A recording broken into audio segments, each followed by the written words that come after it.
তবে হ্যাঁ, এই জিকির ছাড়াও ওই জিকির পর্যন্ত পৌঁছানো সম্ভব না। যেই জিনিসের জাহের নাই ওটার কোনো বাতন নাই। এইটা করতে করতে করতে করতেই এক সময় দুনিয়া তার তালাক দিতে পারলেই যার দুনিয়া সেই সে তার নাম যুক্ত থাকবে। এই জন্য এই গানটার মধ্যে বলছে জমছে জিকির বর্তমানে যে কয়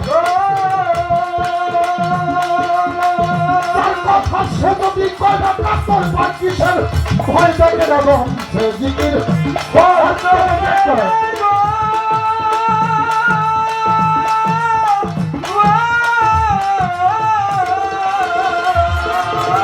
তার কথা সে যদি কয় তার কিসের ভয় আগেই বন্ধ দমের দা আর নবী একবার রাখা তুমি